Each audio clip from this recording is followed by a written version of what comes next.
Sa pagdaan ng Bagyong Christine, nagpatuloy ang kapulisan ng Pro-5 sa kanilang mga inisyatibo para sa rescue, relief at clearing operation sa mga apektadong lugar. Ang bagyong ito ay nagdulot ng malawakang pagbaha at landslide sa iba't ibang bahagi ng bansa na nagresulta sa paglikas ng maraming pamilya at pagkasira ng mga ari-arian. Kaagad na nagmobilisa ang PNP ng mga tauhan upang magsagawa ng rescue operations sa mga kritikal na lugar. Ang mga PNP personnel, katuwang ang iba pang ahensya ng gobyerno at lokal na pamahalaan ay nagsagawa ng mga rescue missions para sa mga stranded na individual. Nagsagawa din ng PNP ng mga clearing operations upang maalis ang mga debris at hadlang sa mga kalsada.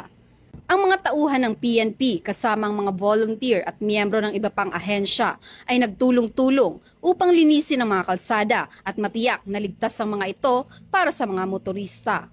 Kasabay ng rescue at clearing operations, nagsagawa rin ang PNP ng relief operations para sa mga biktima ng bagyo. Namahagi sila ng pagkain, tubig at iba pang mga pangunahing pangangailangan sa mga evacuation centers at mga komunidad na lubos na naapektuhan.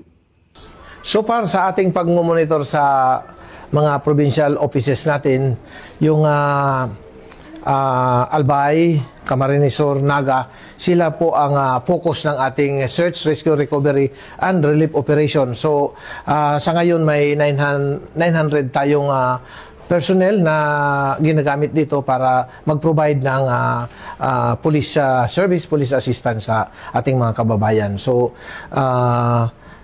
may darating na mga augmentation galing sa Pro 8 at 4A. Yun po ang idadagdag natin sa magsisecure ng ating paligid kasi ina-anticipate natin yung mga possibilities na magsamantala yung masasamang loob at yung mga ibang tao na mag-conduct ng looting activities dahil nga sa gutom, sa uhaw nila sa kalamidad. Ang mga operasyon na ito ay hindi lamang nagbigay ng agarang tulong, kundi nagbigay din ng pag-asa at suporta sa mga naapektuhan. Ang inisyatibong ito ng PNP ay nagpapakita ng kanilang dedikasyon at pagmamalasakit sa kapakanan ng mga mamamayan.